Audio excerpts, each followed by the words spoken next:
परिस्थितियाँ चाहे कितनी भी मुश्किल हो और संसाधन भले ही सीमित हो, अगर आपके अंदर कुछ करने का जज्बा है तो आपको सफलता जरूर मिलेगी।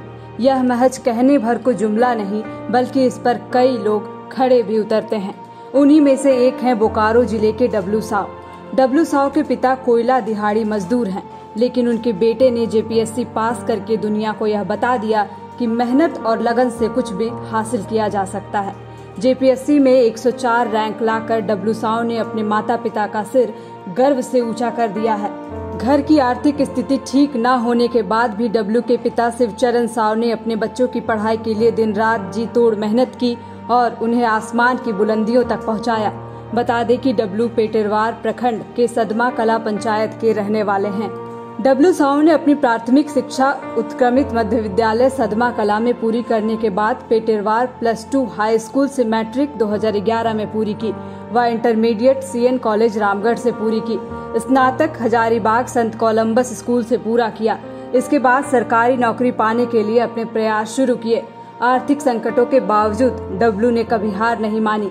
पैसे के अभाव में पार्ट टाइम जॉब भी किया। रोजाना सुबह घरों में अखबार पहुंचाते थे तो शादी विवाह के मौके पर शादी समारोह में जाकर वेटर का काम भी किया करते थे। 2 साल कोरोना काल में हजारीबाग में रहकर पढ़ाई करना मुश्किल हो गया था। इसके बाद वह अपने घर वापस लौट गए। इस दौरान अपनी तैयारियों को जारी रखा, साथ ही अपनी पढ़ाई के खर्च को निकालने के लिए निजी स्कूल लीला जानकी पब्लिक स्कूल में शिक्षक का भी काम किया। घर में कमरों का अभाव था, इसलिए बाथरूम को ही स्टडी रूम बना लिया। वहीं बैठकर 16 से 18 घंटे पढ़ाई कर अपने लक्ष्य को हासिल किया। डब्लू के पिता शिवचरण साव भी अपने बेटे की कामयाबी पर खुश हैं। बेटे के चयन पर उन्होंने कहा, मैं दिहाड़ी मजदूर हूँ, साइकिल पर कोयला ढोकर अपने बच्चों को मैंने शिक्षा दी है। मेरे बेटे डब्लू ने जेपीएससी की परीक्षा पास की है, जिसका मुझे और मेरे गाँव वासियों को अभिमान है। डब्लू के बड़े भाई एयरटेल कंपनी में रूरल प्रमोटर के पद पर हैं। और मेरी ये जेपीएससी की जो जर्नी रही है वो काफ़ी संघर्षपूर्ण रही है। मैं एक गरीब और छोटे फैमिली से बिलोंग करता हूँ, ग्रामीण परिवेश से बिलोंग करता हूँ, परंतु मेरे पास बहुत सारी दृढ़ इच्छा के कारण मैं अपने आप के मंजिल तक पहुँचा पाया हूँ। और मेरी यही सभी से शुभकामना रहेगी कि आप भी जेपीएससी में आएँ और जो भी पढ़ने वाले युवा हैं जो इस एग्ज़ाम को क्रैक करना चाहते हैं वो अवश्य इस एग्ज़ाम को दें। उनके लिए पैसे का अभाव या संसाधनों की कमी कभी मायने नहीं हो सकती है। आप हमेशा इस जॉब में आ सकते हैं और तैयारी करते रहिए, लेकिन अपनी दृढ़ इच्छा शक्ति और लक्ष्य के प्रति फोकस हमेशा रहिए। मैं यही शुभकामना देना चाहता हूँ आप सबको। मेरा घर का परिवेश जो है वो काफ़ी ग्रामीण माहौल में है और यहाँ तो अभी कुछ स्थिति बहुत हद तक सुधरी हुई है, परंतु मेरे जो पारिवारिक स्थिति थी वो काफ़ी अच्छी नहीं थी। मेरे पापा जो थे वो कोयला मजदूरी करते थे और मैं जो है बच्चों को ट्यूशन पढ़ाकर अपनी मतलब पॉकेट मनी या फिर पढ़ाई के खर्च के लिए ट्यूशन पढ़ाता था और उसी खर्च से मैंने अपनी पढ़ाई की है। और हजारीबाग में मैंने ग्रेजुएशन करने के लिए संत कोलंबा में एडमिशन लिया था, तो वहाँ पर मैंने बहुत सारी संघर्षपूर्ण ज़िंदगी थी, क्योंकि सर वहाँ पर पैसे काफ़ी खर्च हो रहे थे पढ़ाई के लिए, क्योंकि शहर था और ट्यूशन फ़ी होता, कॉलेज फ़ी था, बहुत सारी चीज़ें पैसे देने पड़ते थे। इसकी वजह से मुझे वहाँ पर काम करना पड़ा और मैंने वहाँ पर पार्ट टाइम जॉब किया, जिसमें से मैंने पेपर बेचने का काम किया मॉर्निंग में, और कभी कभी शादियों के सीज़न में मैंने पार्टियों में कैटरिंग का भी काम किया।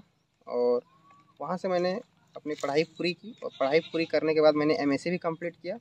और उसके बाद सर लॉकडाउन के टाइम में मैंने घर आया और घर आने के दरम्यान में यहाँ पर अपने पॉकेट मनी के लिए और सेल्फ इनकम के लिए मैंने क्या किया कि एक स्कूल ज्वाइन किया और उसी स्कूल के ज्वाइन किए के दरम्यान में मैंने कुछ पैसे कमाए। वही पैसा कमा के जब जेपीएससी की वैकेंसी आई तो मैंने किताब कॉपी और वो सब खरीदा, मोबाइल का रिचार्ज करवाता था। ये सब से भी क्या होता था कि अपना एक जेपीएससी को पढ़ने के दरम्यान में, जेपीएससी के लिए तैयारी करने के दरम्यान में मैंने उस पैसे को खर्च किया और आज मैं यहाँ तक पहुँचा हूँ इतने संघर्ष करने के बाद। एक छोटे से रूम में आ गए हैं किनारे, क्या कारण रहा?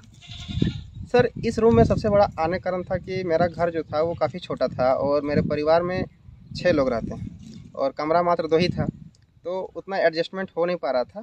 तो हमने सोचा कि क्यों ना एक साइड का रूम लिया जाए ताकि घर का जो शांति व्यवस्था है वो भी बना रहे और मेरा पढ़ाई में जो शांति माहौल चाहिए, जो एक वातावरण चाहिए, वो भी एक बना रहे। तो सर मैंने इस रूम को बेहतर चुना और मैंने इस रूम को सजाया। जब मैं हजारीबाग से आया तो इस रूम को मैंने सजाया, इसको पढ़ने के तरीका के लायक बनाया। फिर भी उतना अच्छा नहीं बना पाया, लेकिन सर जितना मेरे लिए कंफर्टेबल था उतना मैंने इसको बनाया। और मैंने इस रूम में ही रहकर बरसात के सीज़न में, ठंडे के सीज़न में और अभी गर्मी के सीज़न में तैयारी किया। बायोम। डॉक्टर बनने का है सपना मगर सही गाइडेंस की है कमी, तो आए बायोम। रांची में सिर्फ मेडिकल की तैयारी के लिए एक बेहतरीन संस्थान, नीट और एम्स की तैयारी के लिए सन 2001 से मेडिकल प्रिपरेशन के लिए सबका भरोसेमंद संस्थान बायोम, इनू एवं नगरटोली, Ranchi. thefollowup.in. Like, share and subscribe.